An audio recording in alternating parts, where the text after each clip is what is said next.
Sam, I guess that was a perfect day for Essex, wasn't it? Tom Westley leading the way with that double century and put up that formidable total. And then you rounded it off nicely with those 3 late wickets. Just talk about the discussion in the dressing room after that day's play.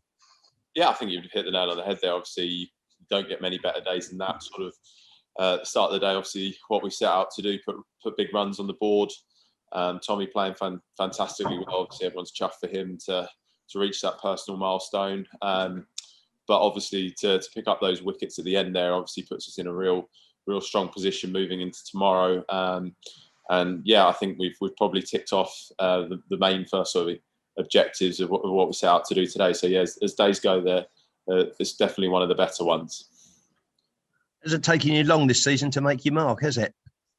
Yeah, I mean, obviously, I think it's obviously been a long winter and things you work on throughout the winter. Obviously, it's almost you've got that little bit sort of anxiety going into that first game. You just want to get out there and start putting the ball down. So to pick up a few early wickets, obviously, definitely puts you at ease a bit more. And I think when it's things you've been working on sort of coming to fruition as well, it makes it that much sweeter. But it's obviously early days in the game still, and we know we've got a big job to do tomorrow. So really just trying to do what we do and have done sort of last season and started well. So yeah, moving into tomorrow, we're certainly in a good position, but looking forward to how we can move this game forward.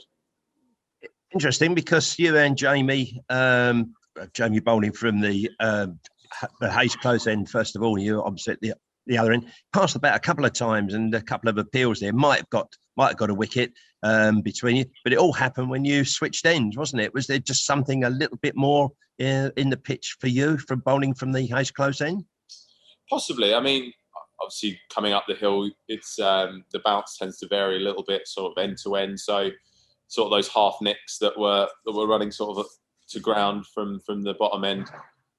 Hopefully, well, obviously they start to carry from the top end, but it changes game on game here. I think sometimes you find I don't know what the science is to it, but from the bottom end, sometimes you get a bit more pace and carry than the top end, and some days it's the other way around. But I think today, it was just about putting the ball in that consistent area and letting the pitch sort of do the work. And it was, yeah, obviously nice for those nicks to carry, because there's nothing worse than when you take the edge and it sort of bounces just short slip. So yeah, it's nice that they carried.